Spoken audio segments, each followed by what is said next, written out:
999 for Durham, 9th in the table, 9 points from 9 games. It's not quite an emergency just yet, but it is a far cry from last season's 4th place finish.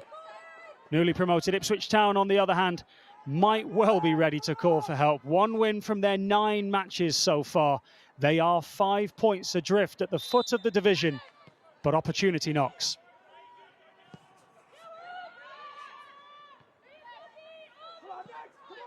Durham lining up in a 4-1-4-1 formation this afternoon, dressed in their home kit of blue. Ipswich in an away strip of all red, lining up in a 4-2-3-1. As Waring again puts her foot in and Durham recover the ball and play it all the way back to Cat Shepherd.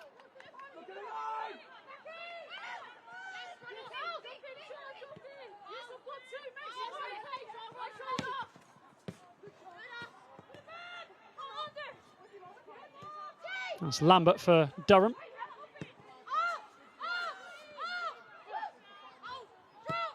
The skipper, Wilson, with a poor ball, easily intercepted. Durham's head coach, Adam Furness, says they're raring to go today. They've had the international break. They've had that break for the League Cup as well. And they will certainly not be taking Ipswich Town lightly.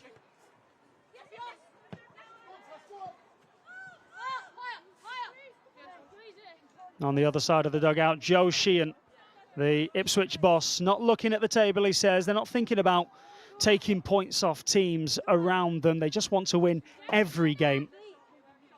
So they have to be super physical, though, if they want to come away from the northeast with anything.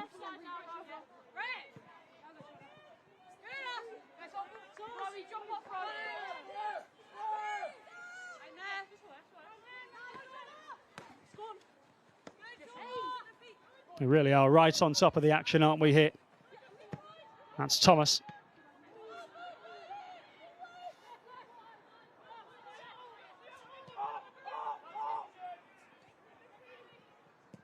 Natalia Negri is the goalkeeper for the visiting side. Winner of the Golden Glove in the 7th Premier Division last season, as Ipswich won promotion by 6 points. That's neat football. Working it through the middle. Shauna Guy involved. You can see her with the number 11 on her back there. Now Thomas again. Trying to find Dean. Blake. Nice football. Now Air. There's a lot of fresh air in front of her still to run into.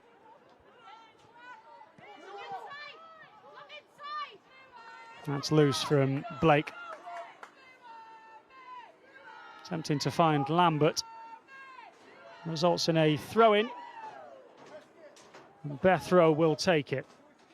Sent off against Sheffield United earlier this season. She signed in the summer from Charlton.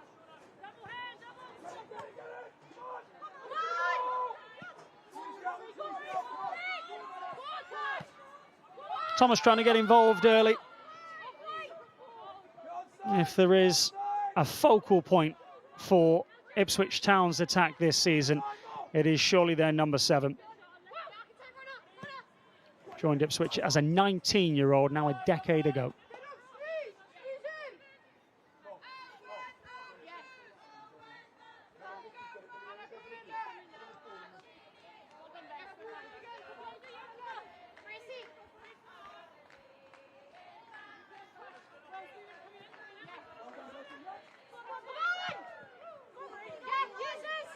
Blake loses out to Rihanna Dean, backtracking, getting involved and doing some good defensive work there. We're so close to the pitch, you can hear the players at time, and you might well have just overheard one of her teammates say, "Well done, Ree," which will hopefully comfort her, given that she's now got a sore neck.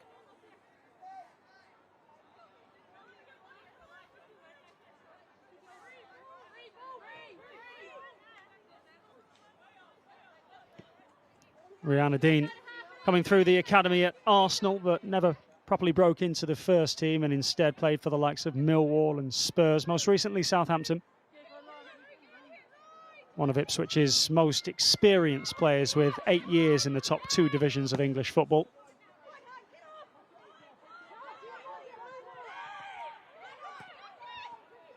There's Thomas.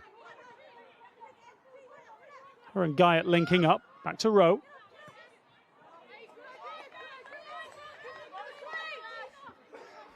That's an Ipswich throw-in to be taken by Grace Eyre. 12 appearances in all competitions this season. Very much a regular on the team sheet. Signed a new contract in the summer. That one left a little bit short from Heppel.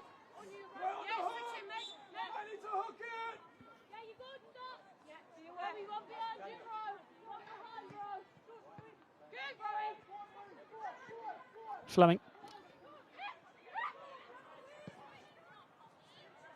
Not for the first time in the early stages of this game, Waring trying to hit that long ball out to the left-hand side, and they might have some joy here through Lambert.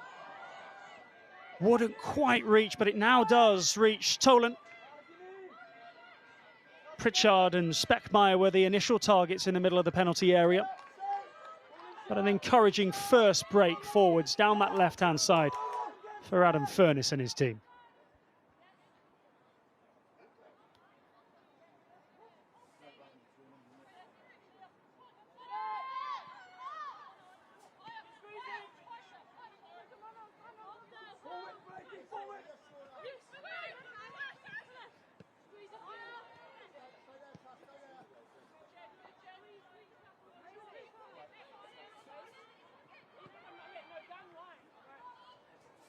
That's a lovely touch.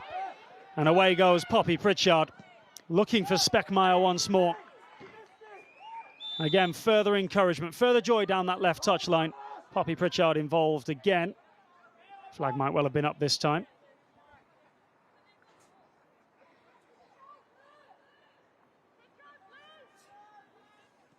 Durham tend to be defensively quite sound. Only the top two in WSL2 are in better form to date in that department. All sorts of confusion now as to what quite is happening.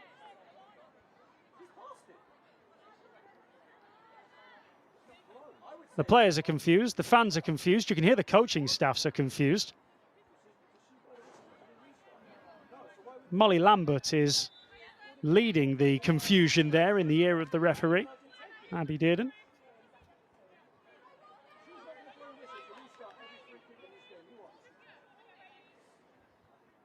Well, here is the resulting free kick. I can only assume for the time being that that was for an offside flag, but that's a best educated guess at this point, and I think as best as anybody can guess. But here Durham come again, a really increasingly positive start. Blake couldn't find the overlapping air. But what about a counter-attack? That's Dean. And that might well be a free kick.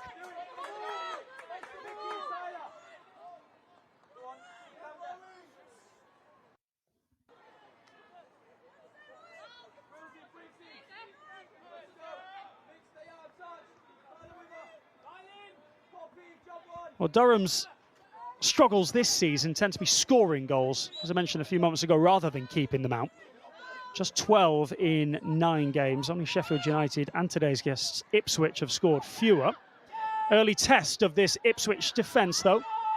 One that they've stood up to.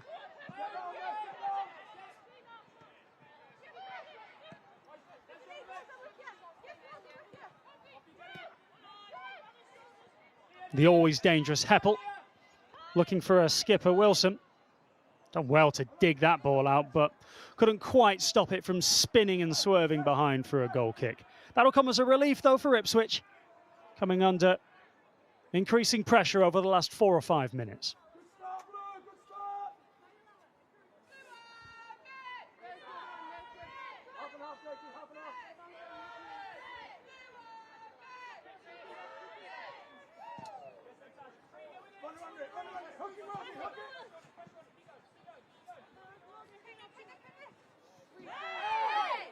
A little bit of afters, perhaps, there between two of the club's stalwarts. Tash Thomas escorting the Durham captain, Sarah Wilson, off the pitch.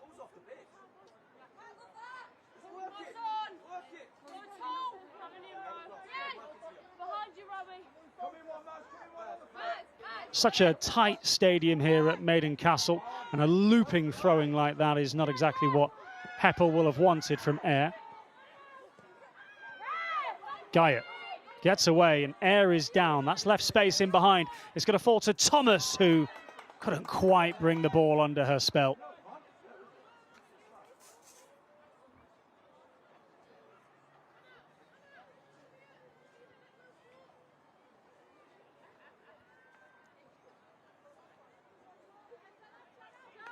Just caught. The referee felt fairly, though. Now air back up to her feet again. As I said earlier, been very much an ever-present for Durham so far this season.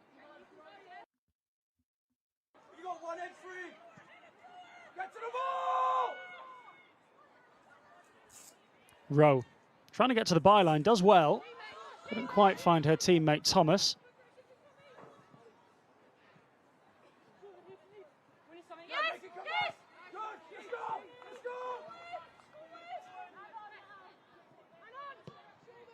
Reason for a bit of encouragement, though, now for Ipswich Town. They've been under the cosh a little bit in the early stages of this game. That's a lovely ball forwards for Rihanna Dean, who does brilliantly to control that, swivel and hit it so swiftly. And the first corner kick of the game will go to the visitors. It really is excellent control from Dean, coming close to adding to her tally of 3 goals in the league so far this season.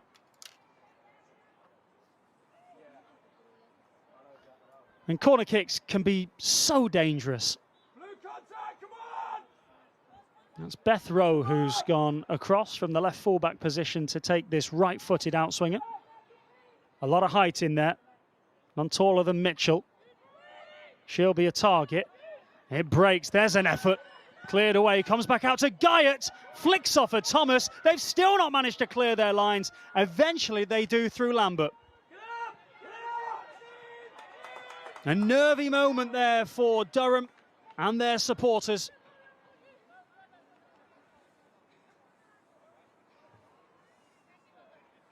Guyot with the most convincing of efforts there, in amongst 3 or 4 of them. That's a really good block initially from Wilson. Thomas almost turned it goalwards. It just wouldn't fall quite for Dean once more, who was the closest Ipswich player on hand, causing a bit of a nuisance of herself.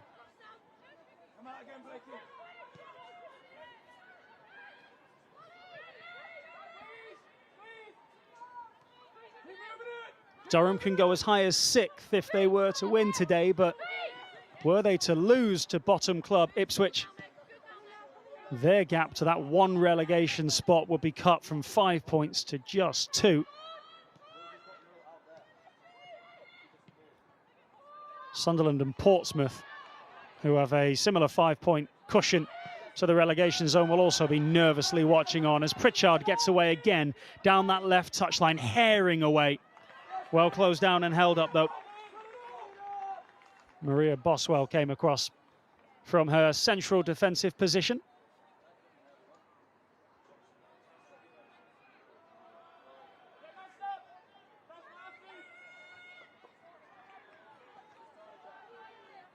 So much focus these days on the long throw, whether it be the men's or the women's game. And Durham have that here with the arms of Michaela Foster. Made the headlines earlier this season when she scored direct from a corner. Now looking to launch that ball. Well cleared away. Dean getting the last touch, flicking it on to nobody but herself at the moment.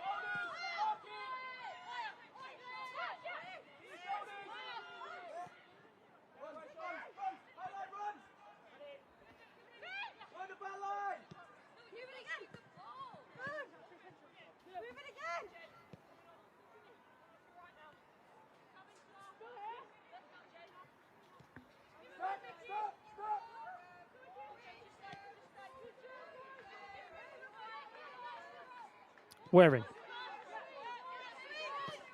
To Wilson. And now for Blake. Nice first touch to steer her away from Guyot. And that's also an excellent touch from Pritchard, who's been a menace in these early stages. They just can't get her off the ball. Heppel's cross.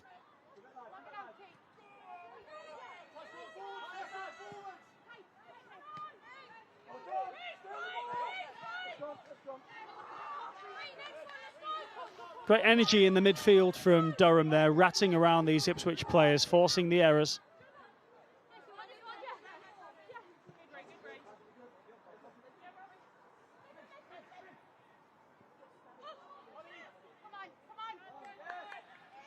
Pritchard, who was giving Leah Mitchell a headache on the Durham left, the Ipswich right, has now switched flanks.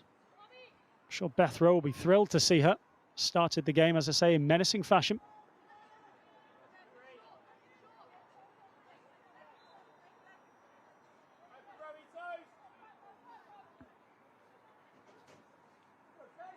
It's Grace Eyre with the throw, a product of the Durham Academy. Oh, poor touch on that occasion. Mariana Speckmeyer, the lone striker this afternoon for Durham, had been away on international duty with Venezuela.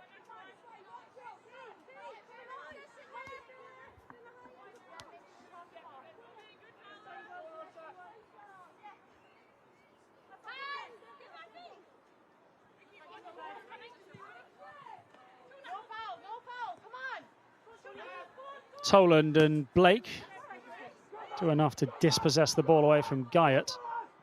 Speckmeyer charging down on Natalia Negri, who can only find touch. And England under 23, 21 years old, 1 clean sheet so far this season. She's had a work cut out for her in goal for the newly promoted Ipswich Town.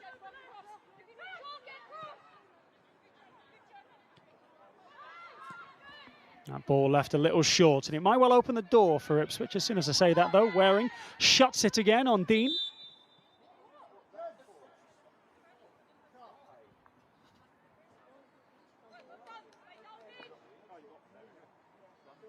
The referee has sought to intervene again, and not for the first time this afternoon.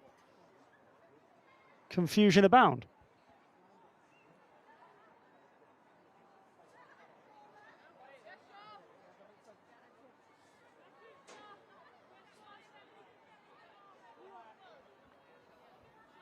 It might well appear that Charlotte Fleming had an issue that she needed to quickly attend to on the near touchline. Back on the pitch again now, though, and back underway we are.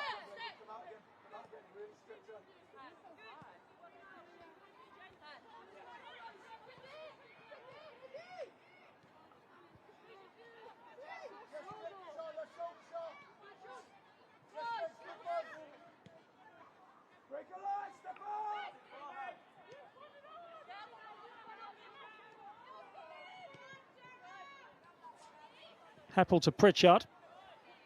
Wins a throw-in off of Mitchell.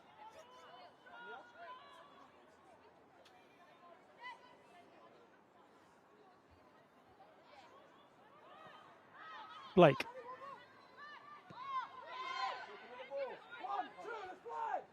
The captain Wilson. Now Eyre. Good ball looking for Lambert. Control lets her down in the end. Good defending, though, from Ipswich Town. You won't be surprised to hear that that is a department that they have struggled in so far this season as they make the leap to the second tier for the first time in their history. We're approaching the halfway point of the season already. It races by, doesn't it? They have the worst home form, the worst away form. Also scored the fewest goals and conceded the most. That's why they're bottom. There's still enough time, though, for them to get themselves out of this mess, but have to switch things around quickly with time very much of the essence.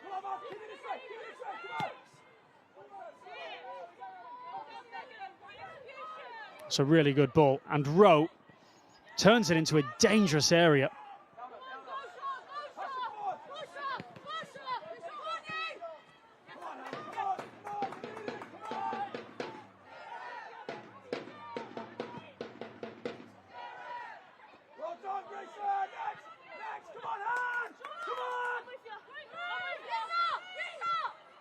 Good from Guyot, and a good ball as well, picking out Dean.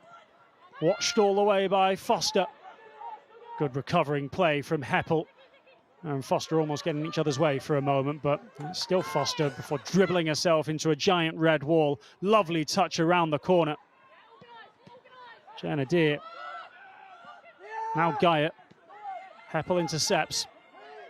And Speckmeyer has it for Durham. Pritchard running at Mitchell again. That's too much of herself that time. That's clever defending. Here it is. I wondered whether for a moment the referee was going to give a free kick. You see him 99 times out of 100.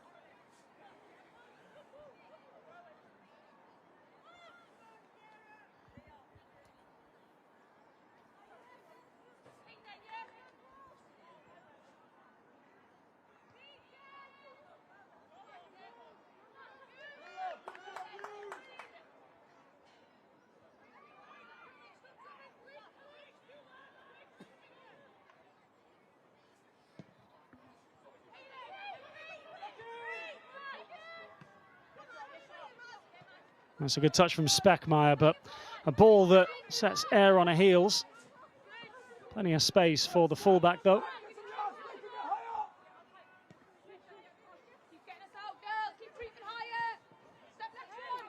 Durham starting the day 9th in WSL 2.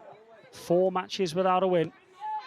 Drawn their last 3 games in all competitions by the same identical scoreline of 1 apiece. Long searching ball from Foster, it's flicked on and Speckmeyer's in and onside. Brilliant recovering challenge though from Beth Rowe. Danger still not cleared, now it is by Waring and then hammered anywhere. Dean looks to hold it up, wants a free kick, isn't going to get one. Here Durham come again. Blake. Tolan was the target. Throw in. The best opportunity of the game so far. Heppel with the flick on, Speckmeyer with the opportunity. She just dithers on the ball. Opens the door for Beth Rowe to come back in and make the all-important tackle. And didn't she do that very well indeed?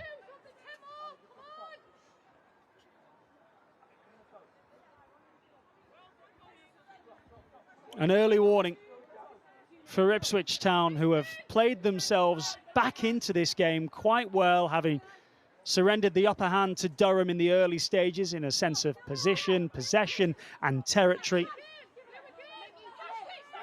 But it only takes a moment, one direct ball like that over the top from Michaela Foster.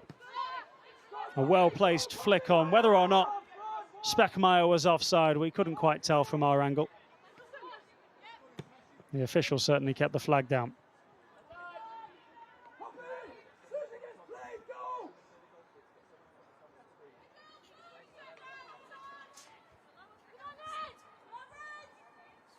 Rowe playing at fullback today for Ipswich. You can see her in the foreground of your picture there, bottom right-hand corner of it with the 22 on her back. Often pops up in the middle of midfield as well. Plays for the Suffolk side, but was born and raised in Norwich. The less said about that, I guess, the better, eh?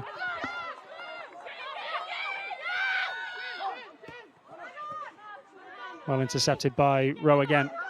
Guyot forced off by Blake.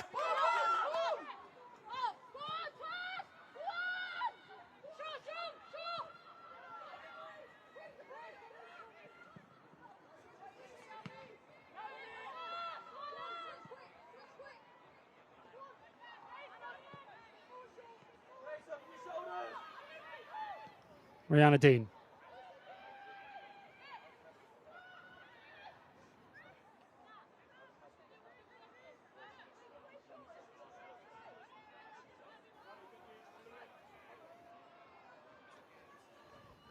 Goal kick it is for Durham.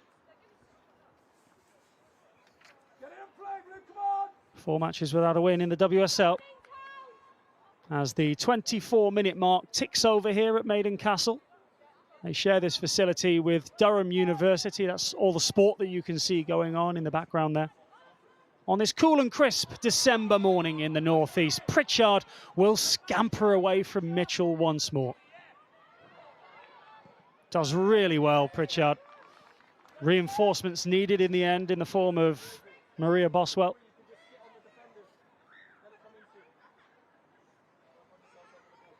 Another long throw-in coming. Michaela Forster trots forwards. Represents New Zealand internationally. He's probably travelled further than almost anybody during the international break, went all the way to Australia. And here comes her long throw. Bounces awkwardly, almost through to Pritchard. Wilson will nod it goalwards. Comfortable save though for Negri. Looks to set her teammates on their way quickly. Down the left, which is Guyot. Proved a good outlet so far for the visitors.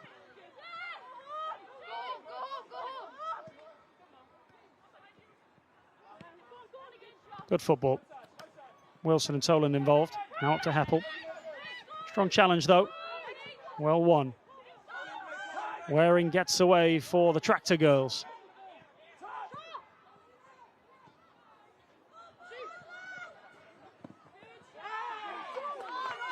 That'll be a Ipswich throw.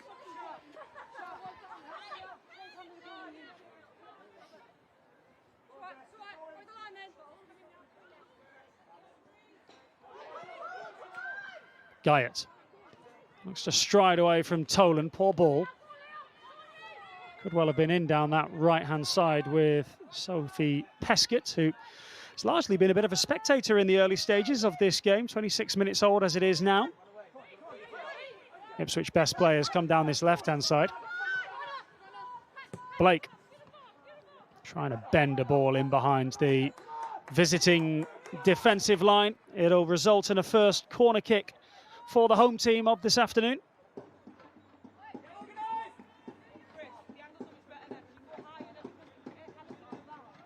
Again, the New Zealand international Michaela Foster will come forwards. I mentioned that she'd been to Australia in the international break. Both of those matches ending in defeat for New Zealand.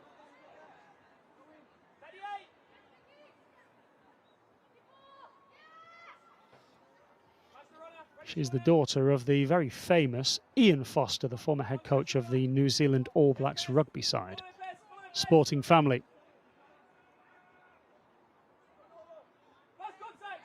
Crowded 6-yard box for her to try and aim at. Good defensive header. Almost falls to Toland. In fact, now it will. Blake tries her luck. Her luck's not in. Good catch from the man behind there in the beige coat. He's clearly pleased with himself. You can see him smiling.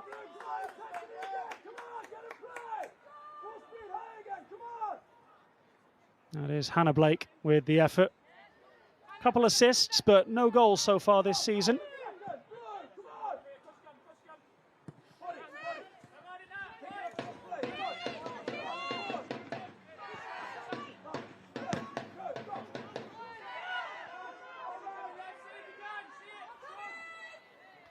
Waring trying to shepherd the ball out, and just about does.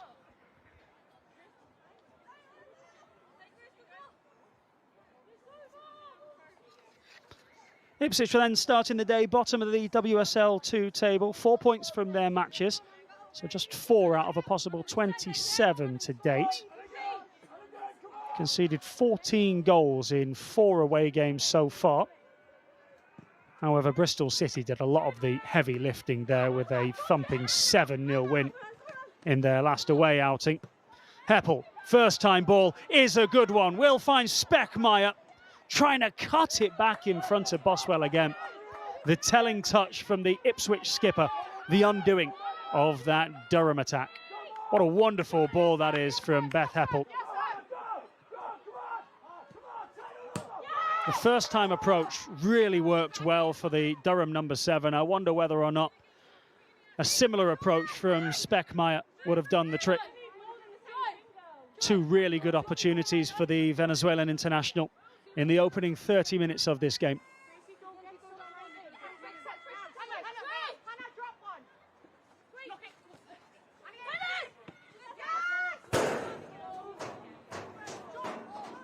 Our cameraman nearly copped for it there.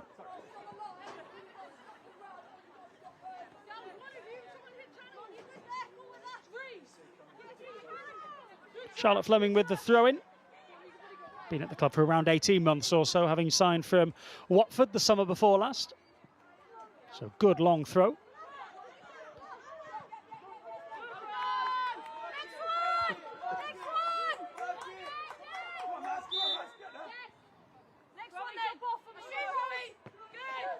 All of this play directly in front of Joe Sheehan, who you can see down there in that black hat and black coat, was applauding his team furiously a few moments ago. He's been quite honest that he and his players have found the step up to the second tier quite tough to handle at times. Apple won't catch that one. I read an article where he said we're having to deal with a different type of threat that we just haven't been used to. Says that in the WSL 2, Ipswich need absolutely everybody at it, close to their maximum every week, to just give themselves a chance of winning games, and so far that hasn't been the case. Last season he alluded to the idea that they only needed their players to be sort of 6, 7 out of 10, some of them a couple of 8 or 9s out of 10, and that would see them win most of their matches. And in fact, of course, they did. They won 17 of their 22 league games last season. Wilson gives the free kick away. Guy, the player that was fouled.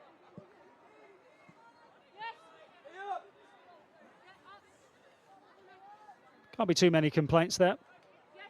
In fact, there's an apology rather than a complaint. How refreshing to see that in the game of football.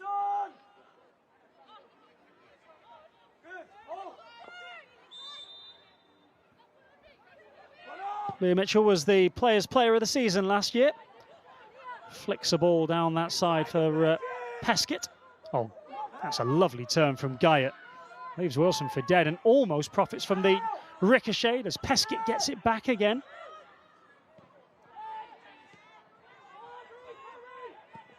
Nice and more clear. Good outlet. Speckmeyer. Look at Pritchard offering an option there as well. Still Speckmeyer.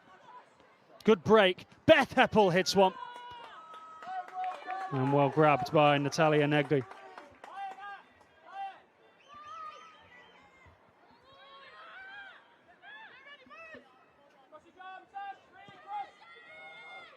She has an eye for the spectacular Heppel. 7 goals in all competitions already this season. 6 in the league alone. It's enough to make her the top scorer in the division.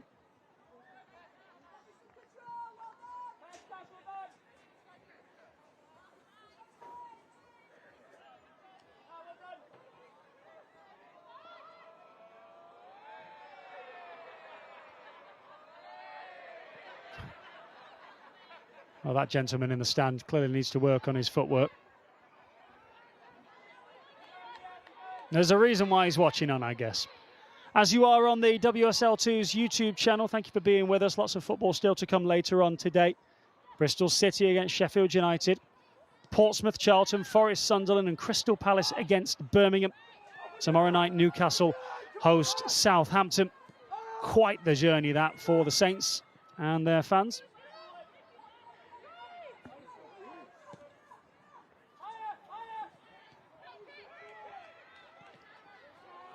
And Tolan's had her pocket picked. Guyot has the ball for Ipswich Town. Peskett gave it to her. Lambert takes it back for Durham.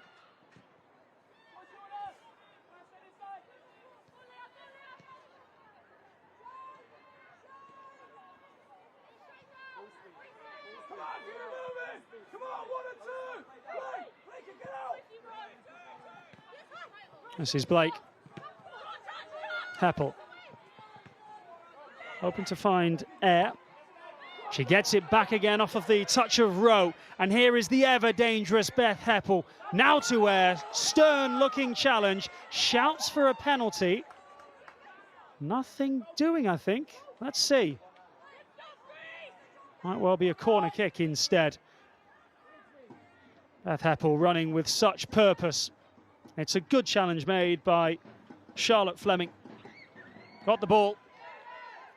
Needed to as well. And this a second Durham corner of the game with a little over 10 minutes remaining in the first half.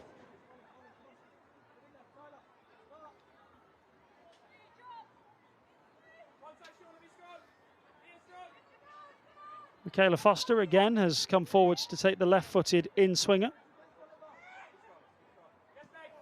A very crowded 6-yard box. That's a good defensive header away. Guyot tries to get underneath it. Toland there as well. Will that be a free kick? Still play continues. It falls to Wilson. It'll be a Ipswich goal kick. Bit of chaos caused, though, from that corner kick. Dropped in a really dangerous area. Wouldn't quite fall to Toland. And the skipper, centre-half Sarah Wilson, got the ball caught under her feet. Always tricky to be able to turn and get that on target.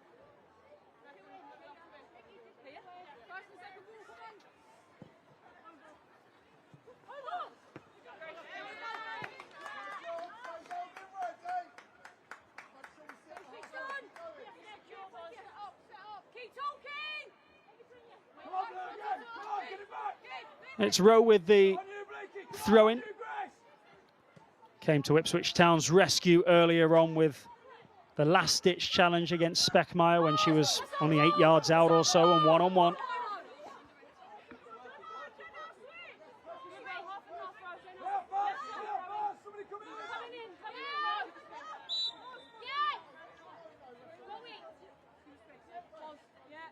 Joe Sheehan will be pleased with what he's seen so far, though. In the main, the Ipswich Town head coach has watched his team concede 27 goals in 9 WSL 2 games, an average of exactly 3 per match.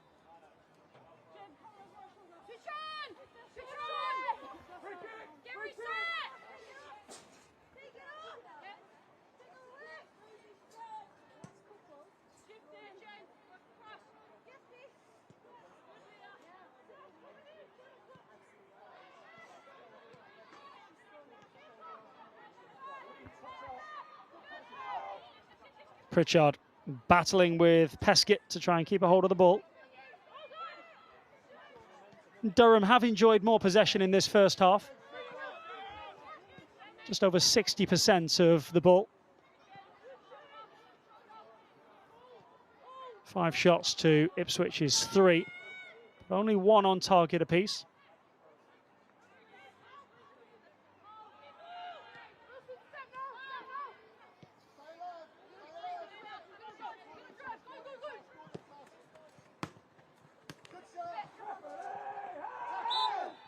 Shout for a free kick as Fleming caught Lambert. The referee, Abby Dearden, obliges. And perhaps an opportunity for Beth Heppel to float a inviting ball into that Ipswich penalty area to cause a bit of chaos towards the end of this first half.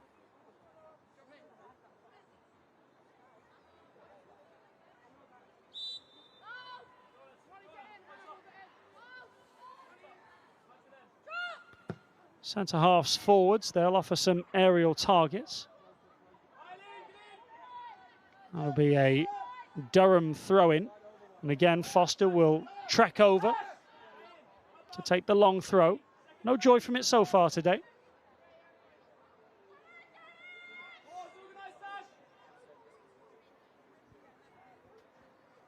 Has over 20 caps for New Zealand, does Michaela Foster.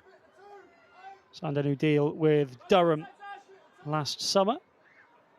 And there is that launching throw-in.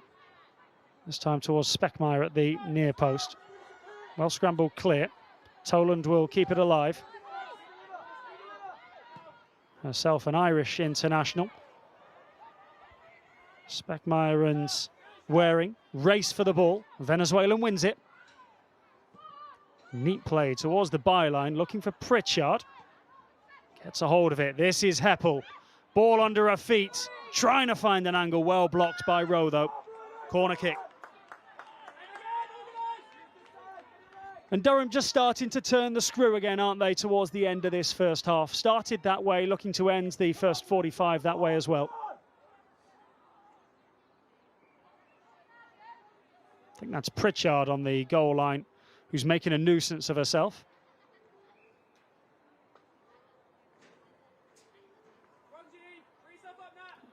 Most of the players bunched away beyond the back post this time, as Foster will again angle that left-footed boot and ball in towards the box. Wilson left over at the back post, flicked away before it could just about reach her. Thomas can't clear effectively enough. Toland turns it high over the top.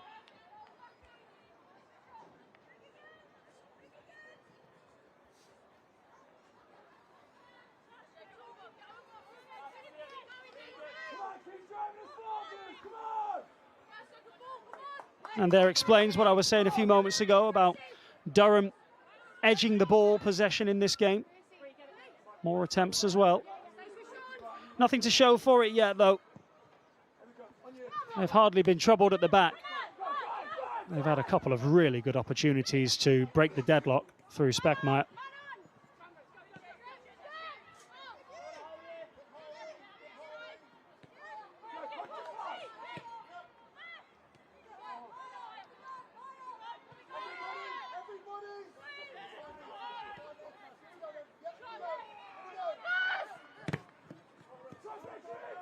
That block ricochets into the path of Air.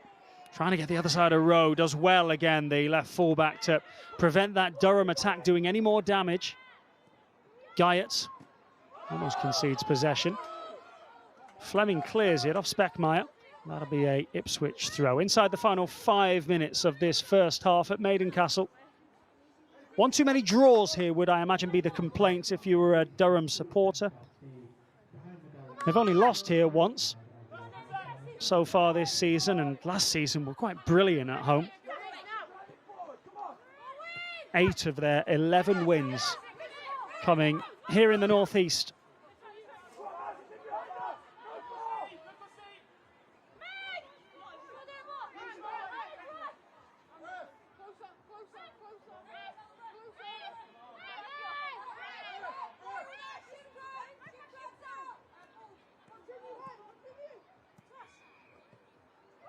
Thomas gives the ball away.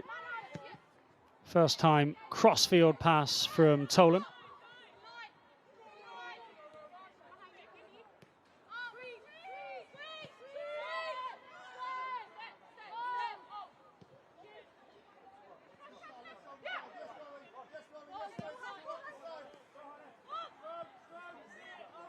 Blake will lay chase to this one. Rosie's are coming. Shepherds that out for another Ipswich goal kick. Offered very little going forwards, Ipswich Town. Remember a corner in the first 5 or 6 minutes or so of the game, which almost caused a bit of mischief inside that Durham penalty area. Guy involved. And Rihanna Dean has the only real shot of any threat and danger to the Durham keeper, Cat Shepherd.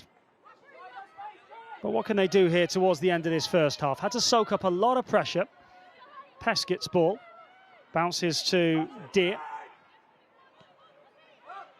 Now Fleming. The try a luck from range.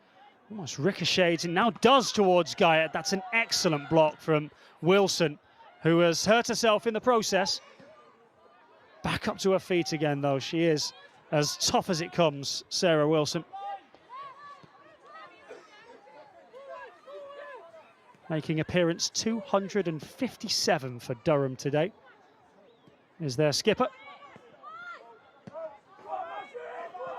Good direct ball over the top, and Speckmeyer's in again. This time she gets the shot away and draws the excellent save from Natalia Negri.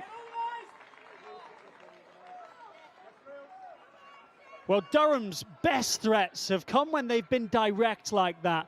A wonderfully weighted ball. No one could catch the Venezuelan striker this time. But the goalkeeper, Negri, up to the challenge.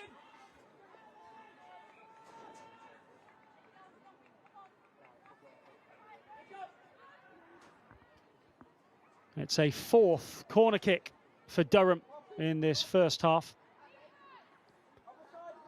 Represents their dominance, might be a stretch. Edging of this first 45 minutes is probably more accurate. They've had their chances, all of them to Speckmeyer, really. Foster's ball in.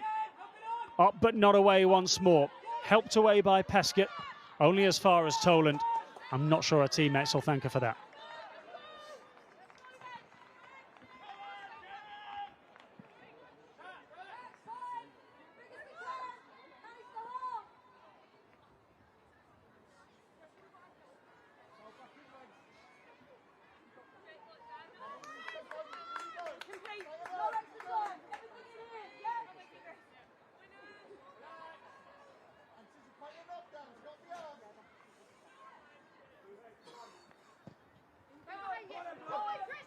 We're hearing that there won't be any added on time at the end of this first half.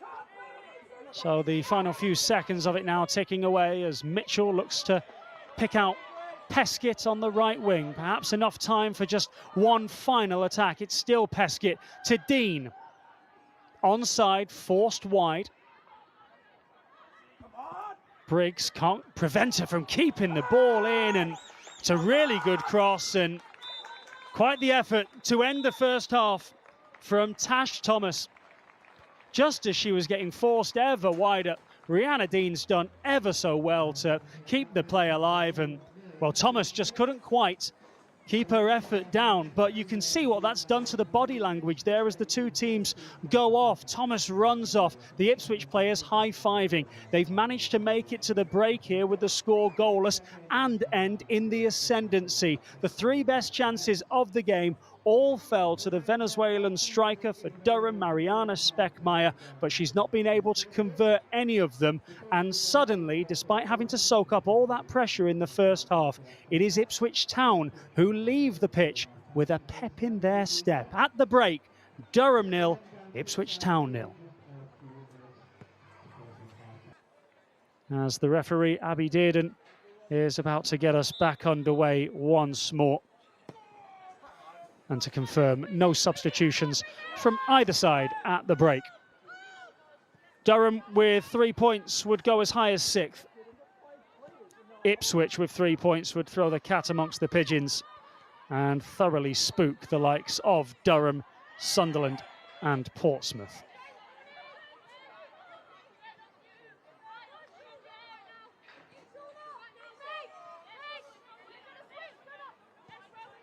It's Michaela Foster, forwards to Pritchard. Now Briggs, who had a very quiet first half. And Rihanna Dean's done well, won that back. She's been a nuisance all first half for those Durham defenders. Running out of options here, though, with Foster draped all over it. It'll be an Ipswich throw.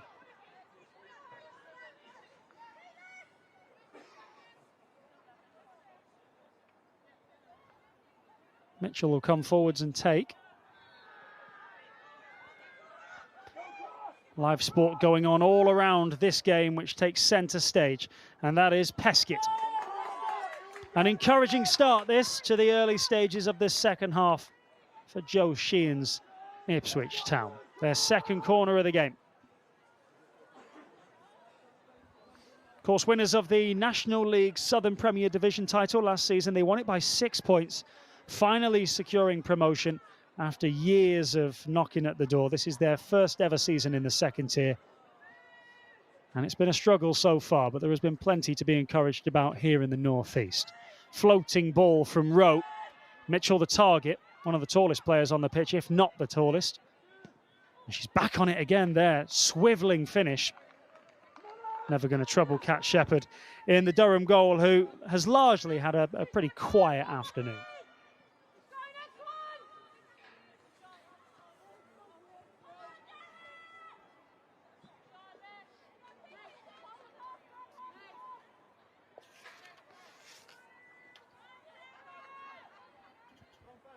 Durham, of course, finished 4th and are the ever-present side in the second tier.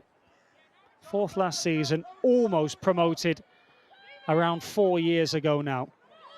The standard in this ultra-competitive WSL too, threatening to leave them trailing in its wake a little bit unless they can start to recover things. And Dean's done really well to win a free kick off of Tyler Tolan, the Irish international. As I mentioned already, a nuisance for these Durham defenders. You can throw a midfielder in Toland into the mix now as well, and this might well prove a really good opportunity for the visitors.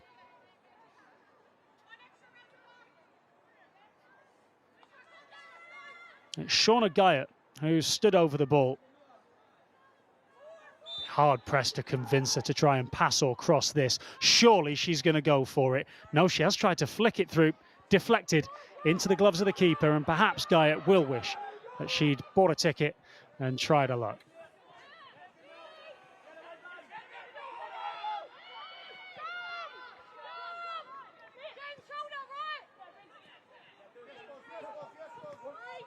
Breaks for Pritchard, cut out by Mitchell, throwing for Durham.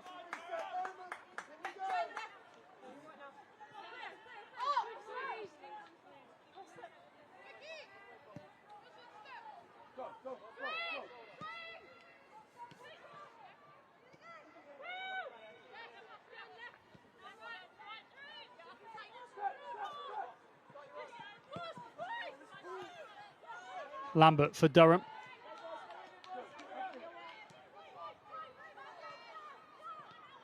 Back on the ball again. That's good football from the home team. Lambert turning back to her skipper, Wilson. Rowe leading the press from the back.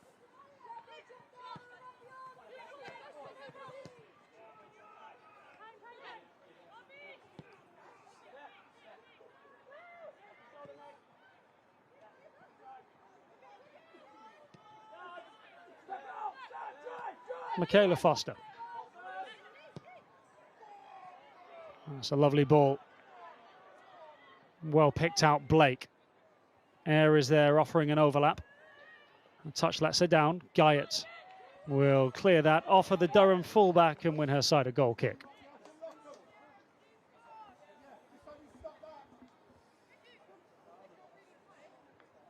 Neither club have exceeded in the goal scoring department this season, just 12 for Durham, with only Sheffield United and Ipswich scoring fewer this season. Perhaps no surprise to see the score locked at 0-0 with 50 minutes on the clock.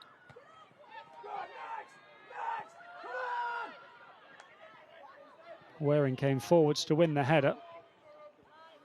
And it's back with Air.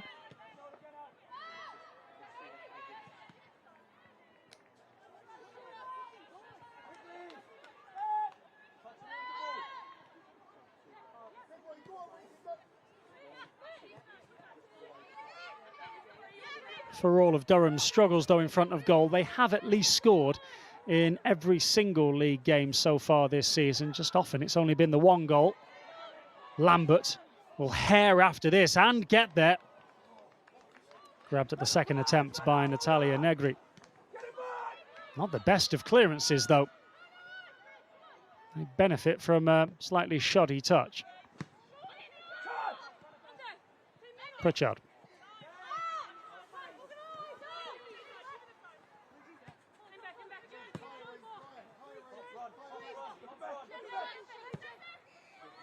Foster's ball, looking for Lambert. Would have been offside, I think. The referee will let play continue here on the Durham University campus at Maiden Castle.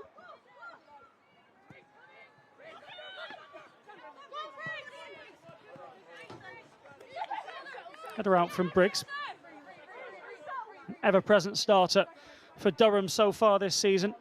154th appearance for the football club all time for the 29-year-old.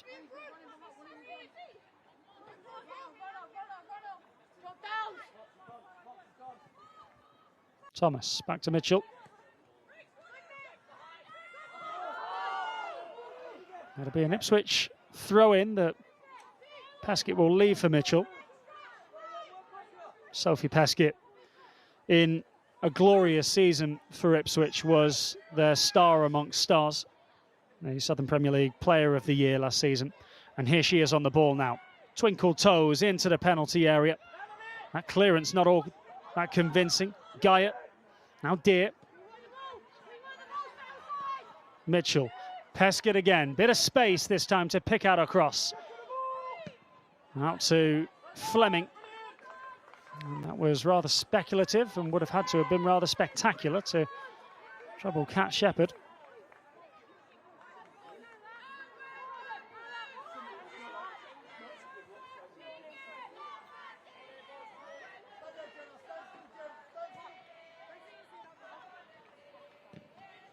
Oh, Heppel almost caught on the edge of her own penalty area by Fleming. Gets a bit lucky there.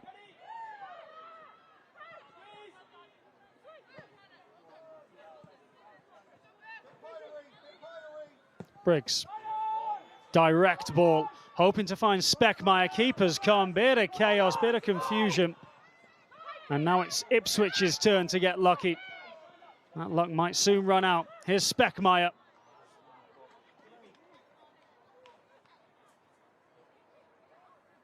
It's a good searching ball forwards from Briggs. Goalkeeper racing out of her penalty area when Boswell clearly had control of the situation. Bit of unnecessary jeopardy added to the situation by Natalia Negri.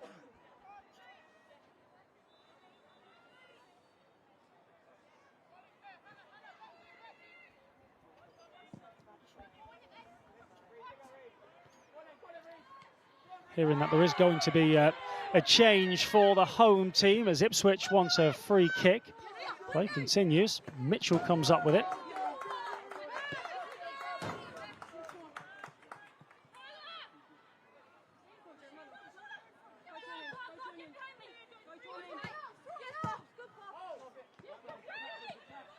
Paskett getting the ball off of Dean. They've linked up well together at times. Paskett will get a second go at this. Guy, Pritchard tackling back. Ipswich working hard. Pritchard again in her attempts to win the ball back for Durham. Gives away a free kick and a word in her ear from the referee, Abby Dearden. Perhaps a final warning before a yellow card.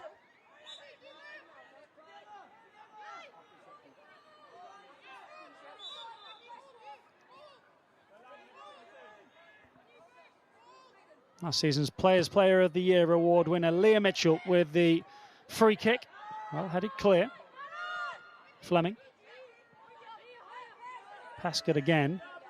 That'll be an Ipswich throw.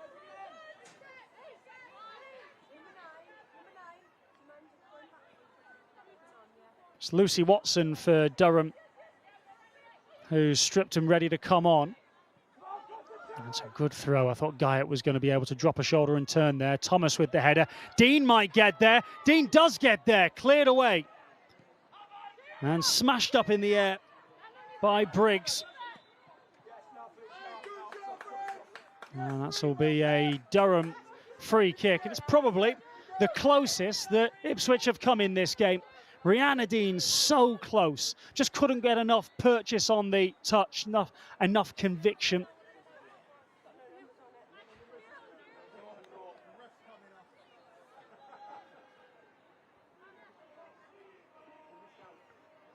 Might well be pausing here for that first Durham change.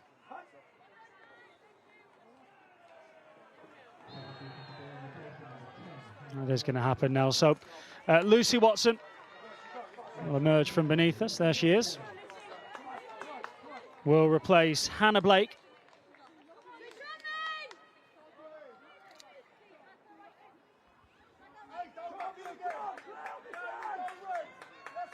Of course, used to play for Ipswich. Only last season joined them in January on loan and helped them to promotion out of the third tier. Now looking to come back and haunt her former side today for her current charge, Durham.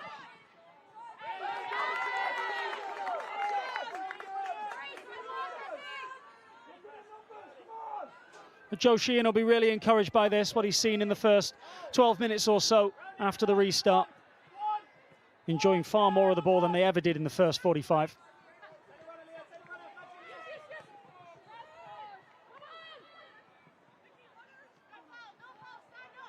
Guyot.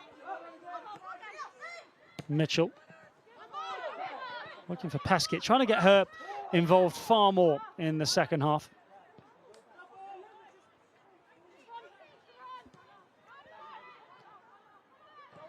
There is Watson getting a first touch. Long ball forwards from Tolan, trying to find her again. Cut out by Rowe. Still going Rowe. She's carried it 40 yards. Lovely play to find Guyot, and now back to Rowe once more. She won't be able to keep it in, though. Good break, good idea. Yet more things for Ipswich Town to be pleased with after the break.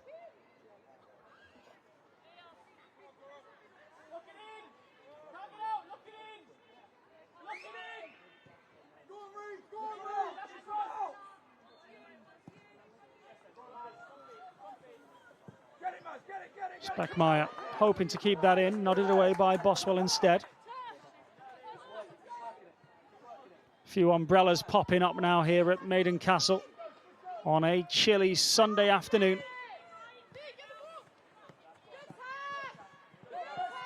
Good tackle made by Peskett, and there might well be space to try and expose now in behind Briggs. Peskett cuts a lonely figure. Nice idea to try and cut back inside. It's a brilliant idea. Peskett, and it's in! Turned in by Guyot, and Ipswich lead at Durham. Well, they deserve that, given the way that they've played in the first 15 minutes of this second half. And it's last season's superstar, Sophie Peskett, who makes something out of nothing. Briggs gives up on the play. Good ball, good finish. Shauna Guyot gets her 4th goal in Ipswich colours.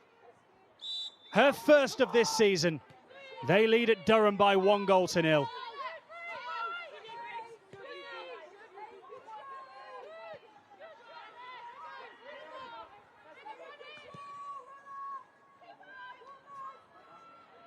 Well, this is a real test then of Durham's mettle. How can they respond?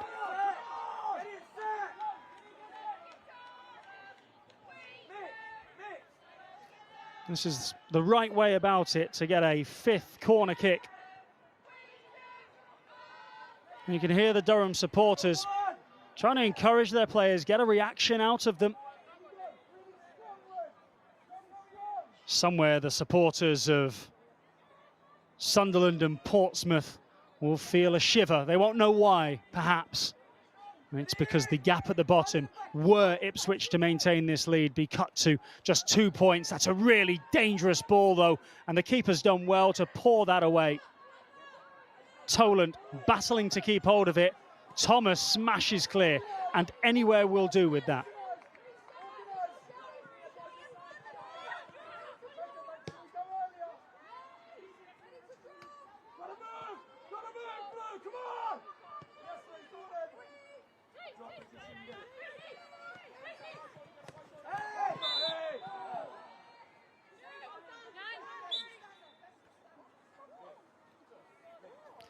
That's a yellow card. I think it went for Rihanna Dean there for that tackle. So first booking of the afternoon.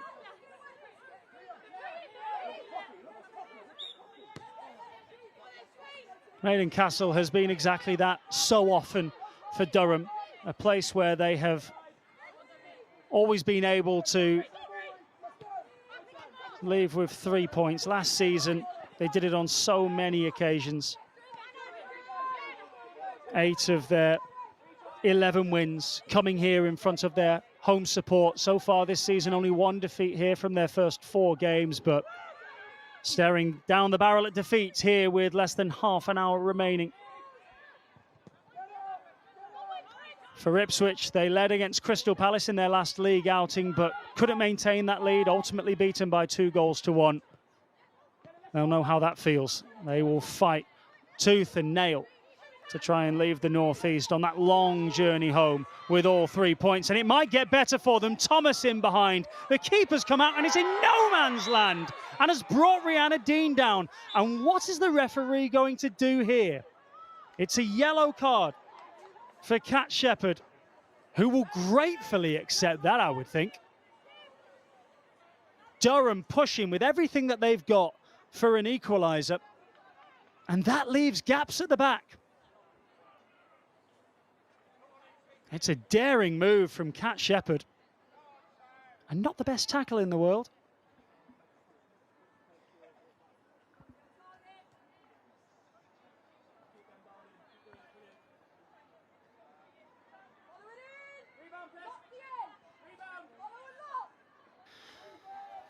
Well, a free kick it is then for Ipswich Town. Last time from this sort of range, they decided to go short. What about this time? Looking for the spectacular is Guyot. Never troubling Shepherd, who'll breathe a big sigh of relief. But first of all, she got away with marauding out of a goal mouth. And second of all, that the colour of the card was yellow. Perhaps helped out by the fact there were a lot of Durham players around. Here's Dean again. He's going to try a luck again here, Guyot. Just wide.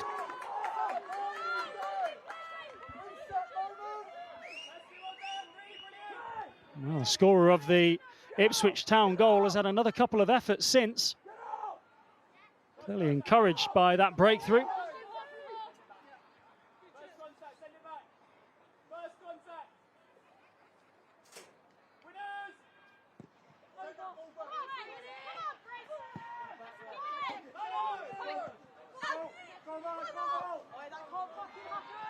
Lambert trying to get in behind.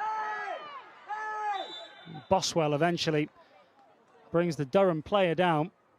Very desperate defending. There'll be plenty of that now for the last 25 minutes or so of this game. Boswell just trying to get back in front of Lambert. Wasn't able to do so, but certainly then wasn't going to allow another Durham player to get away from her. It was Speckmeyer that hit the deck.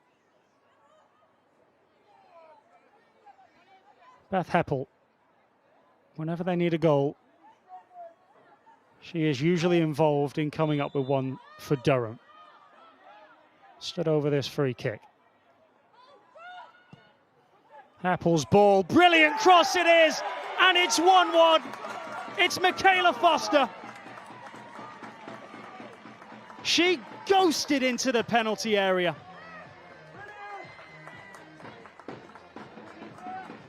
Is there anything better than a diving header? Of course Heppel's involved, but look at that for a brave header from Michaela Foster. Her second goal of the season. Durham are level just 5 minutes after going behind. Durham 1, Ipswich 1.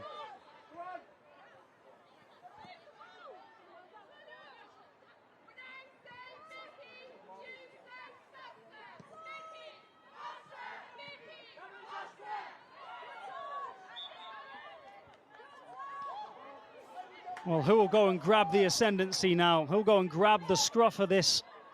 It's certainly a game finely poised. It's certainly a game that's there for the taking for both of these teams. Chances starting to rack up at both ends.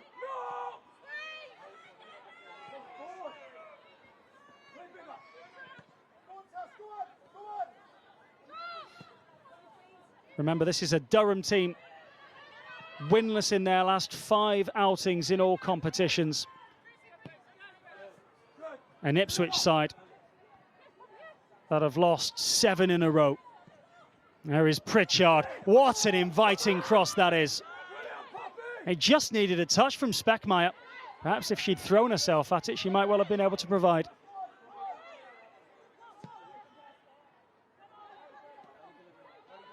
An exciting end to this game now available for you on the WSL2 YouTube channel. Another corner kick for Durham. They are also starting to mount up. They're 6th of the game. Poppy Pritchard does really well to get away from Peskett down there, and look at that for a ball. Do that back one. Do the one that rolls in the back. Get Mickey in there. Front. Well, as you can hear there from one of the coaching staff from Durham, Michaela Foster will again be the target here. Has just scored the equaliser with her head. What can she do this time? Ball curling in. Headed away, though, by the other number 20 on the pitch. That's Waring for a second corner kick in quick succession.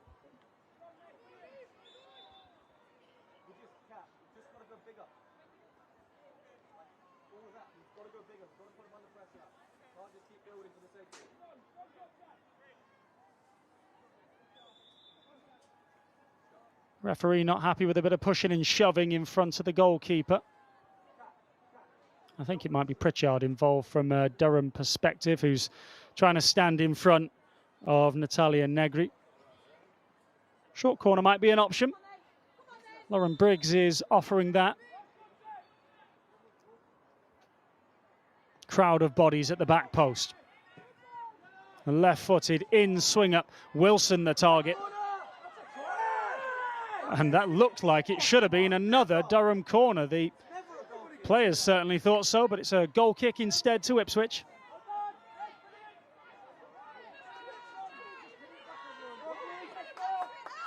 And quite clearly comes off the head of Jenna Deere.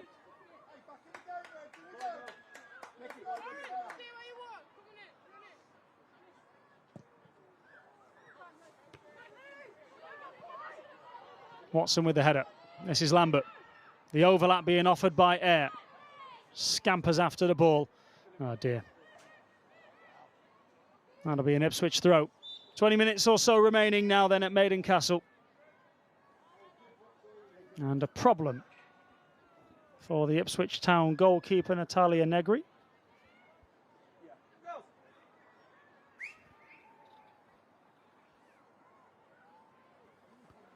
It'll mean both teams can come across and it'll serve as almost a mini timeout, won't it? Chance for both coaches to get some important instructions on for how they believe they can go on and win this game with just 20 to go. It'll be concerning for Ipswich Town, though, and Natalia Negri. She started all 9 WSL games so far this season. Joined the club around 18 months ago from Crystal Palace and won the Golden Glove in the Premier League South last season. Premier Division South, I should say. Adam Furness there giving the instructions to his players. Said they'd have to be right up for this today. And said that they would not take Ipswich lightly. And the Tractor girls have ensured that to be a reality. Negri's back up on her feet.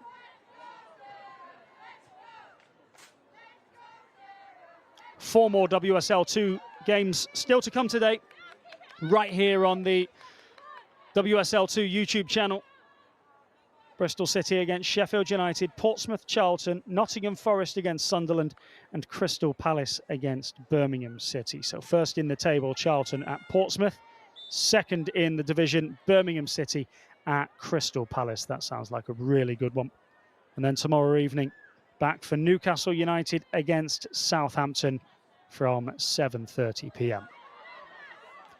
Speckmeyer herring after the ball. Well shepherded out, though, by Waring.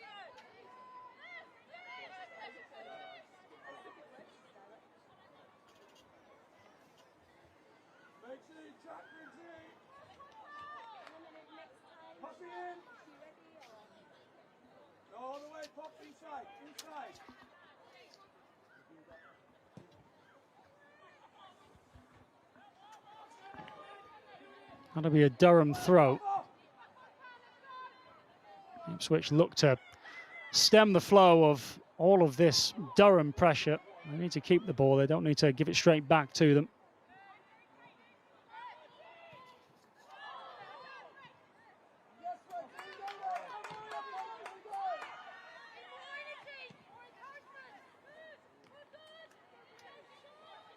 Ipswich are readying a change of their own now, with Lucy O'Brien getting ready to come on. Not started since September and has already spent a lot of this season on the sidelines, so will relish the opportunity to come on and impact this game in the final 18 minutes. Wilson, first time clearance. Nodded back in the opposite direction as the two skippers play a two-person game at the moment. There they are again, Wilson and Boswell. Up to Thomas, does really well to make that ball stick. And set Peskett away. Everyone thinking that Durham can go on and win this. Don't rule Ipswich out. Peskett's ball headed back towards her again. Space for Deere on the edge of the penalty box, but Peskett will go alone and hit it. Oh, it's put over the top of the crossbar by Shauna Guyot. What an opportunity for Guyot to grab hers and Ipswich Town's second of the game.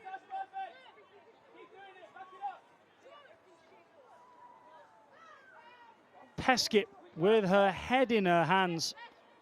Guyot looked to the sky. That may well be the pattern for the remainder of this game.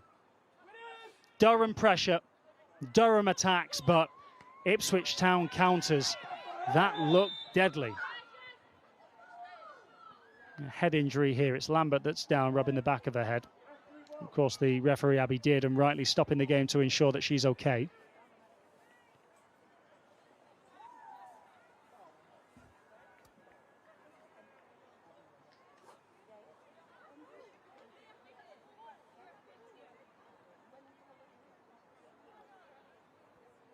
I think we might well get that Ipswich Town change, which will see Lucy O'Brien.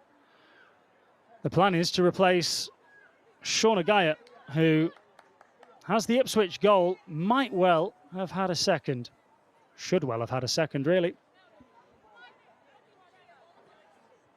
I think Lambert's going to be okay.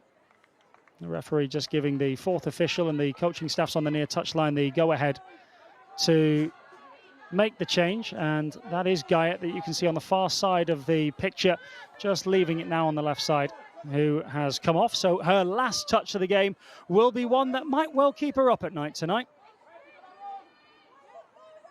Pleased with her goal, of course.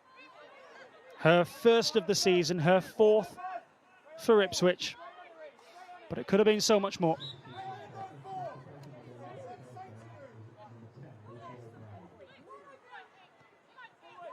Thomas for Dean. Dear says leave it.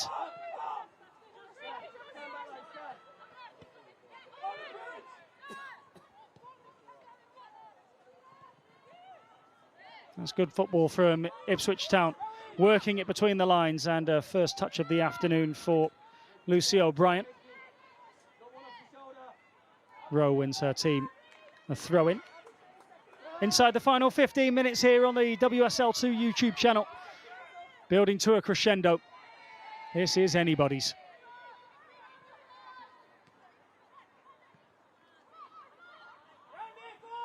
Thomas looking for Rowe. Challenge made by Wilson. That should be a goal kick. It is.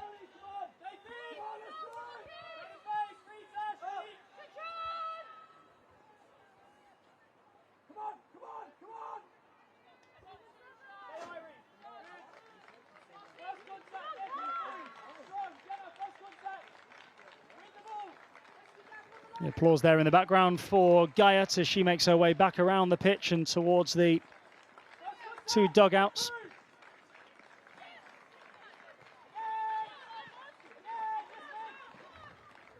Strong header, won by Wearing. And that could set Pritchard away. Pritchard has it. Tackle made by Mitchell. And I think pointed to a goal kick. Just an element of uncertainty for a moment in the way that the referee arrived on the scene, pointing there. That's a really good recovery from Leah Mitchell, stopping the dangerous Poppy Pritchard, and no complaints from her. I think there were some complaints from the Durham coaching staff who felt like they should have had at least a corner kick. Direct stuff. Mitchell with more defending to do, taking no chances this time. Joe Sheehan, under the black hat, applauds. What an important 12 minutes or so remaining here.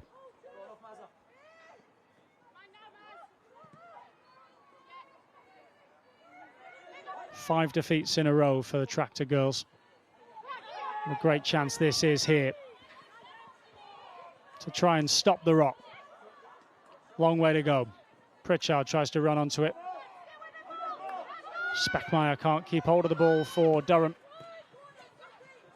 And Ipswich have looked so dangerous on the counter-attack. Tolan comes back, makes the challenge, gets the ball, but gets a bit of the player as well.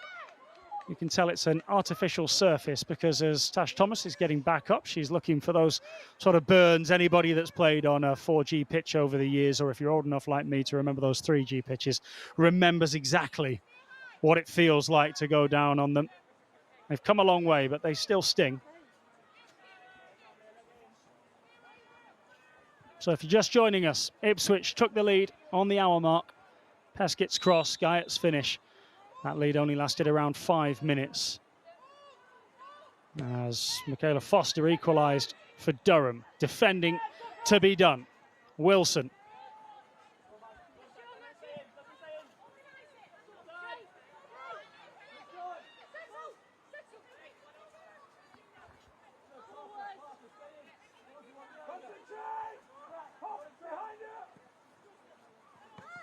Speckmeyer's touch, looking for Lambert.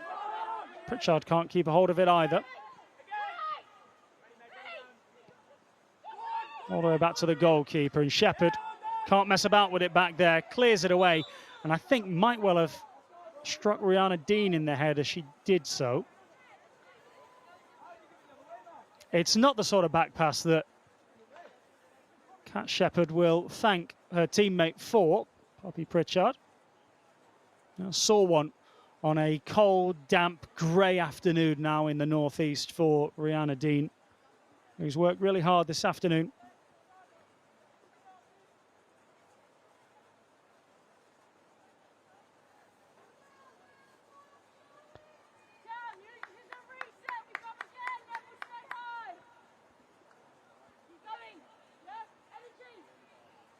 Well, you can see how much that Ipswich have come into the game in this second half. In the first half, Durham enjoyed so much of the ball, so much of the territorial advantage. In the second half, it looks a whole lot more even. And they are really racking up the shots in the second half for the visitors. 15 attempts now. The vast majority of those coming after the restart.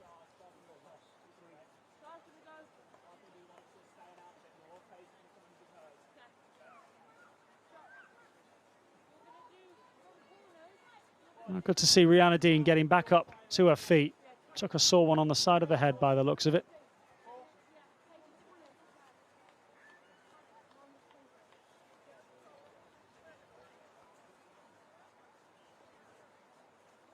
Stoppage time could well be lengthy at the end of this. It'll only add to the drama, of course, as both teams potentially still push for a winner.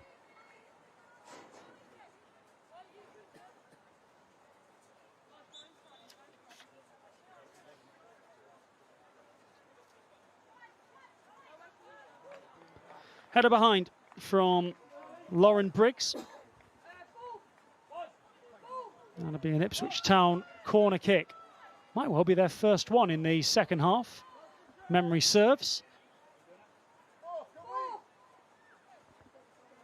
It'll be Beth Rowe to come across and bend one in. Typically an outswinger. Of course, Rihanna Dean now wants to come back on again, but has to be off for a full 30 seconds of active playing time.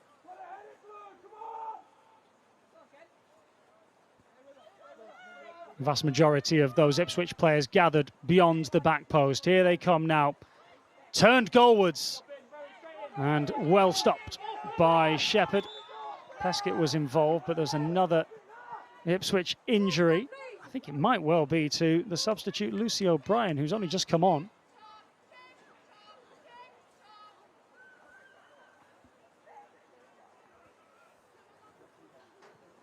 It's Waring, Megan Waring, who's down for the visitors, just landing awkwardly, the big centre half.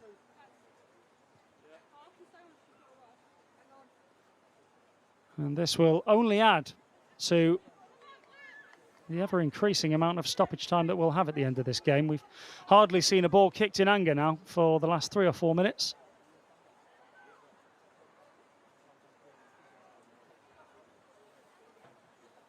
This the penultimate round of WSL 2 fixtures before the Christmas break. They'll pause from league proceedings again, both of these teams, next week. Durham will host Sheffield United in the League Cup, whilst Ipswich Town will head for AFC Portchester in the FA Cup third round. Their final fixtures of 2025 both come 2 weeks today on the 21st of December. Durham at Birmingham City and Ipswich back in the northeast again, this time to face Sunderland.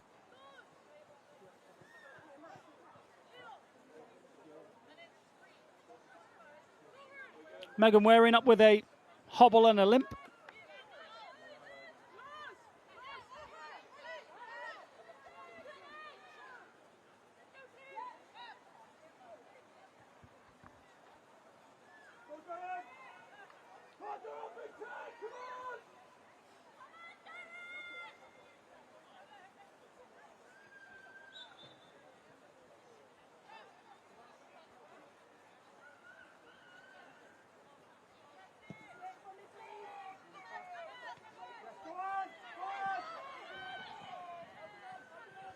This is Peskett trying to get hold of the ball for Ipswich, but Durham have it again. Toland looking for Speckmeyer. Deflected before it could reach her. Peskett gets it again. Toland draped over her back, twists, turns, falls and wins a free kick. And her teammates now telling her to just slow things down a little bit.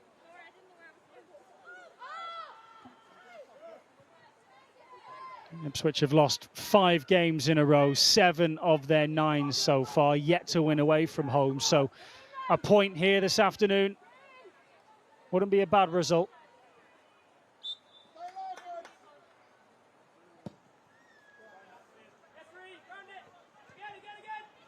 Probably still looking at another 10 minutes at least as Charlotte Fleming handled the ball there.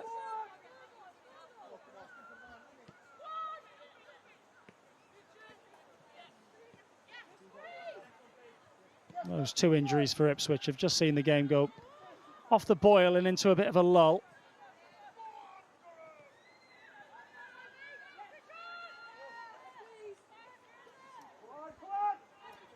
Ipswich Town are readying another change. Paige Peake about to be introduced for the Tractor girls.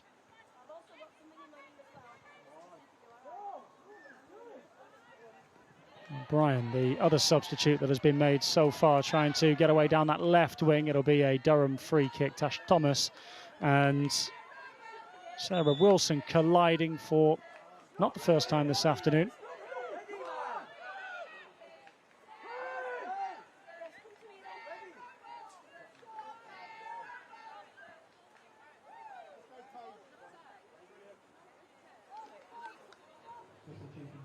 Here is that change for Ipswich.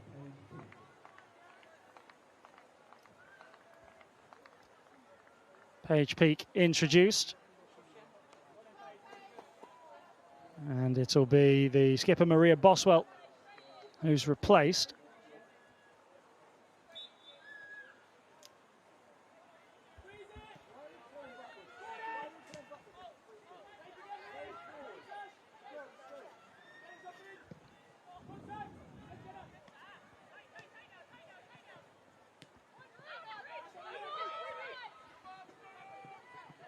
This is dear for Ipswich Town inside the final, well, almost 3 minutes of the game, expecting plenty of stoppage time to be added on. And Peskett is in down the right, but the assistant's flag is up. What a danger she's been in the second half, Sophie Peskett.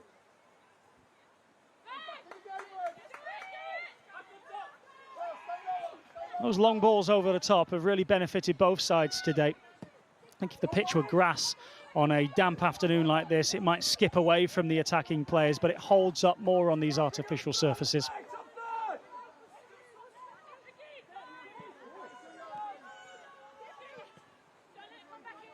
Foster, that's the Durham goal scorer. That's a free kick, much to her relief. She must have thought for a moment as she turned in the direction of the referee that it wasn't forthcoming. And that could have sparked danger. She'd have been well out of position and Ipswich would have been off to the races. Now, not from a too dissimilar position, Ipswich found their goal. From the boot of Heppel then, the cross found the head of Foster. Now look to do the same again. Heppel's ball towards that back post, headed back across into that sort of area where Speckmeyer was occupying. And it's blocked by the Venezuelan striker. How she may live to rue those 3 excellent chances that she missed in the first half. 1 save, 2 of them just dithering on the ball that allowed the defenders to get back in again.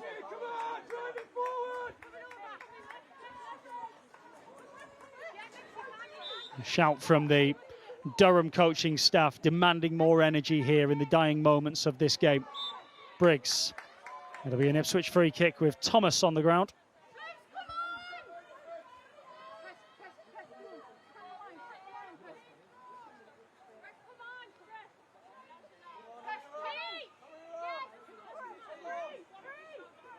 Ipswich Town in no rush.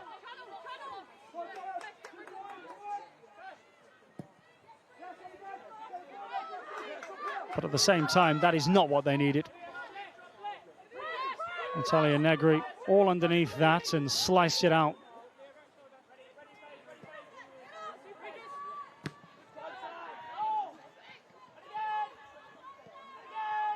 Briggs. Back to Wilson.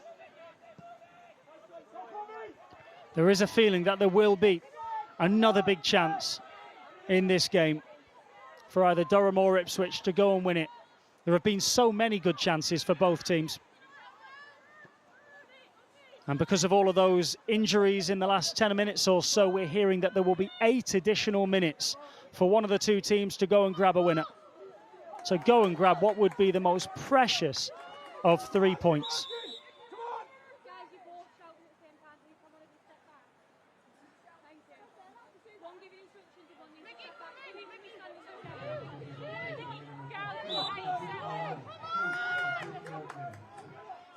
It's been over 2 months since Ipswich were able to notch a single point in the WSL. There is that confirmation, by the way, of 8 minutes additional time.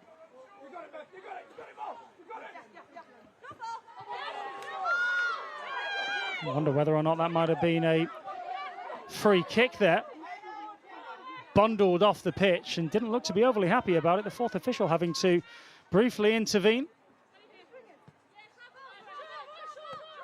Briggs. Plenty of time, plenty of space. Heppel takes over.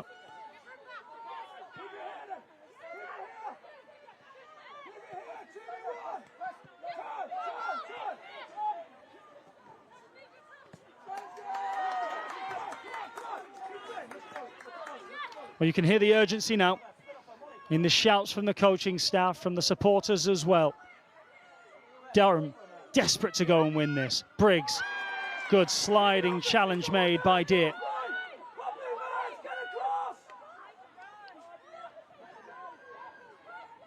Briggs throw, looking for Pritchard. This is good from Durham. Pritchard gets the ball caught under her feet briefly.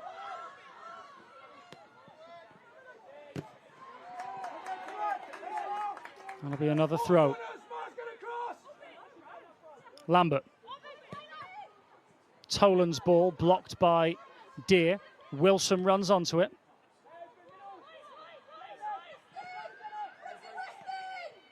Ipswich recovering the ball, and O'Brien will turn away with it.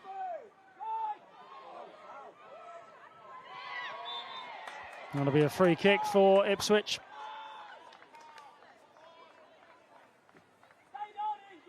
They may well protest.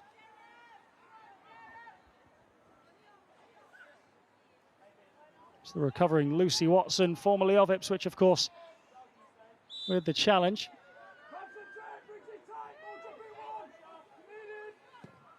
Another chance then, with a booming ball forwards to put this Durham goal under some pressure. Rihanna Dean will hit it off the crossbar.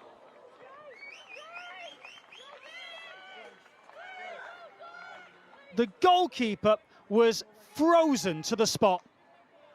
Knew she was getting nowhere near it and was a spectator like the rest of us. That is some effort from Rihanna Dean. And those are the margins in this game. At this sort of level, from out of nothing, a chance created by brilliance.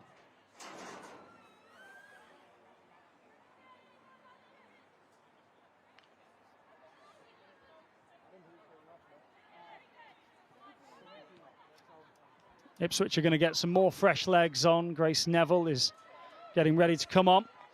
But here's Deer for the Tractor Girls. Looking for Peskett just in behind her. And here comes that Ipswich change.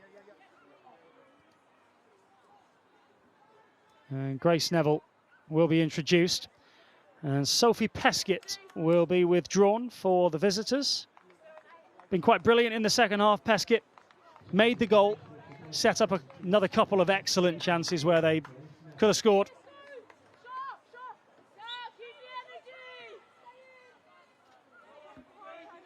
half of the 8 additional minutes now in the books.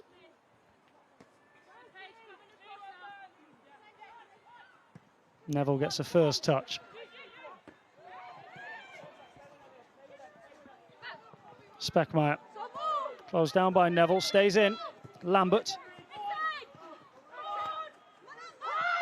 Good pace to this here as Speckmeyer tries to get away down that left wing.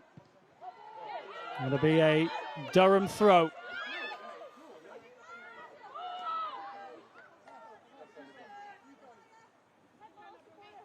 Been almost 2 months since Durham tasted victory. Been even longer since Ipswich did.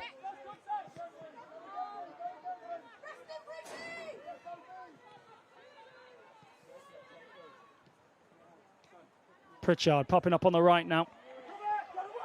But Ipswich have it again through Deer. Rowe there too. Toland wins it back. And here Durham come again, and some of those Ipswich players are out of position. It's going to be Poppy Pritchard! Just over the top. And maybe that's what it's going to take in these dying moments. Something right out of the top drawer.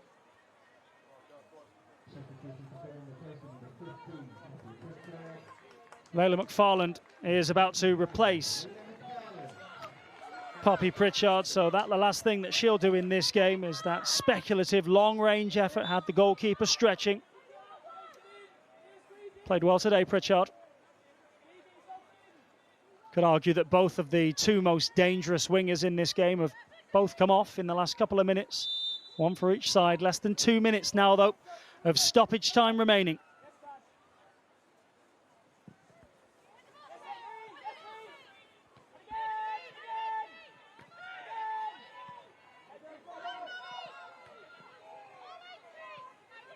Toland challenging. It's Deer that comes up with it. Gives it to Rowe.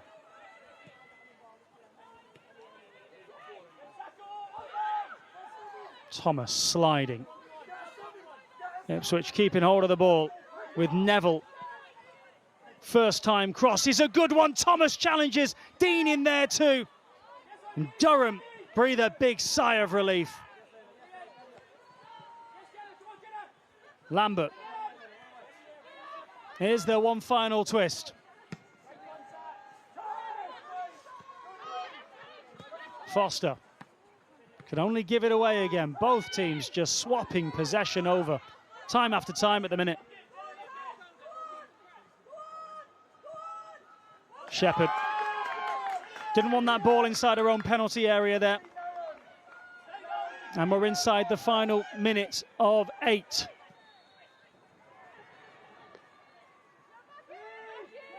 And there'll be a goal kick. Yeah, that last opportunity for Ipswich. Tash Thomas throwing everything at that. Well kept out, really, by Grace Eyre.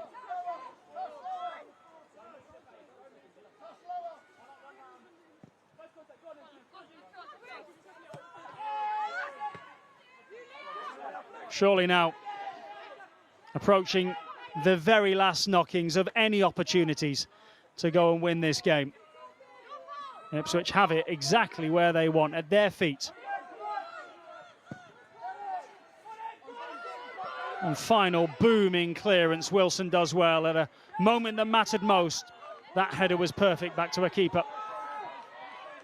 Because of the substitutions perhaps in stoppage time, the referee Abby Dearden just going to add a few more seconds on here beyond the 8 minutes. It's Neville. Got players forwards. O'Brien lays it back. Brilliant block by Wilson from Deer's shot. And yes, there is time for one final corner kick.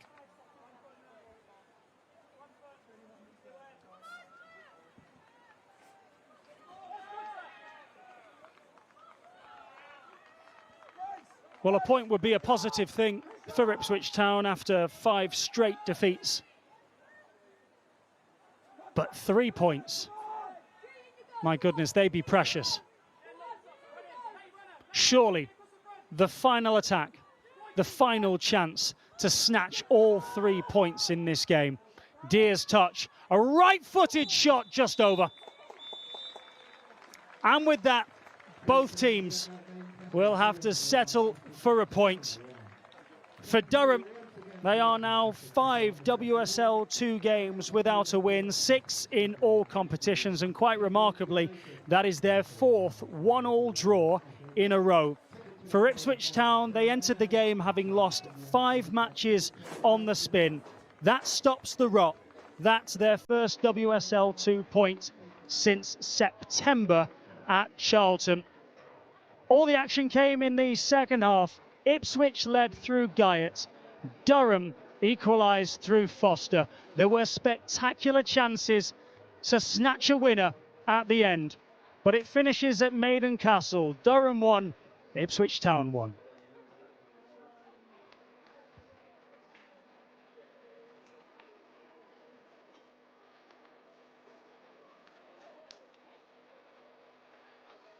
Well, that will be a more welcome result, you'd imagine, for Ipswich Town than it will be for Durham.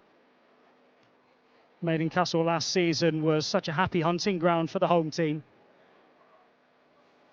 Almost all their points were won here. But they're struggling to turn 1 point into 3 in front of their home supporters. You can see their head coach there, Adam Furness, with his hands behind his back, walking deep in thought towards his players. Ipswich more than gave their own in that 90 minutes and deserved their point. Look at the shots tally. In that second half, they were a changed outfit. At least 3/4 of those chances coming for the visitors after the half-time whistle.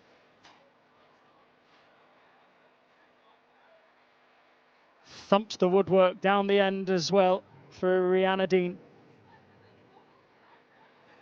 Coming oh so close to what would have only been their second WSL 2 win of the season. A point, though, welcome, as I say, and something to cling to as they make the long journey back down the East Coast.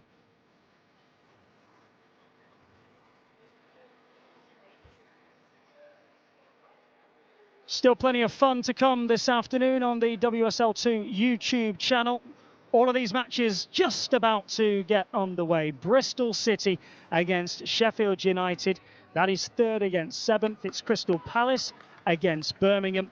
Palace down to 9th as they start play. That point for Durham has seen them swap places with them. So Palace are 9th. Birmingham City in 2nd, looking to close the gap on top of the table. Charlton Athletic to just 1 point. Charlton are at Portsmouth. Portsmouth 11th. The gap between them and Ipswich Town and Sunderland, for that matter, now is just a 4-point cushion. So Sunderland and Portsmouth will be looking nervously over their shoulder. Sunderland at the City Ground for that 2 o'clock kickoff at Nottingham Forest. And of course, on Monday evening, really enticing tie between Newcastle United, who are 4th as I speak, against Southampton, who sit 6th.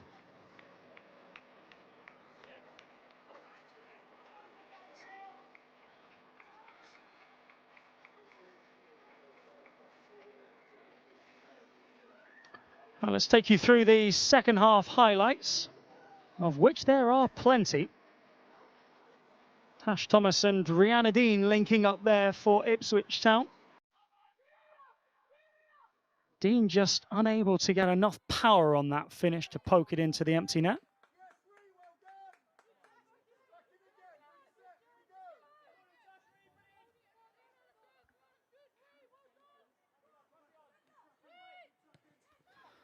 But Peskett was a real outlet for Ipswich in the second half. She does brilliantly here, makes something out of nothing. Briggs gives up on the play.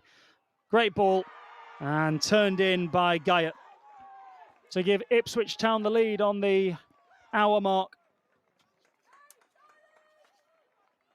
That was her first goal of the season, but it all comes from the excellent wing play of Sophie Peskett.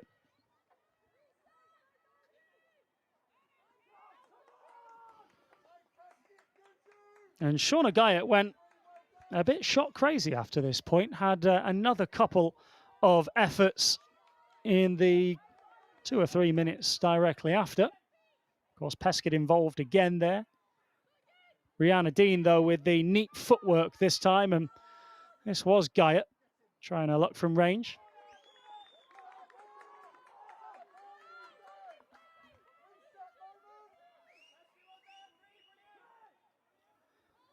But Durham's equaliser came only 5 or 6 minutes later from the head of Michaela Foster. A stooping diving header from Beth Heppel's cross.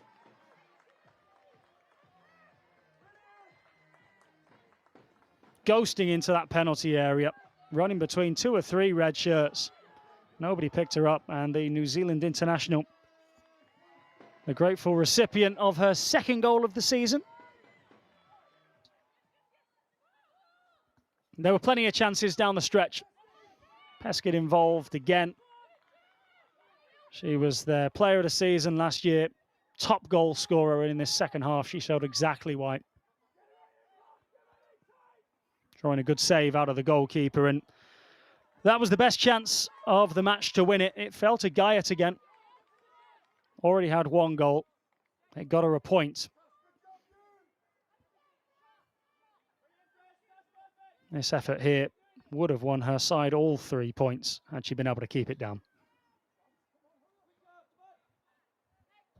There was also a brilliant effort down the stretch, which hit the crossbar from Rihanna Dean, but probably a point about fair in the end between these two. They'll meet again. They will continue to battle and toil away, you get the feeling, towards the foot of the WSL 2 table. For Ipswich Town, a first point on the board for over 2 months. For Durham, they are now 5 without a win in WSL 2.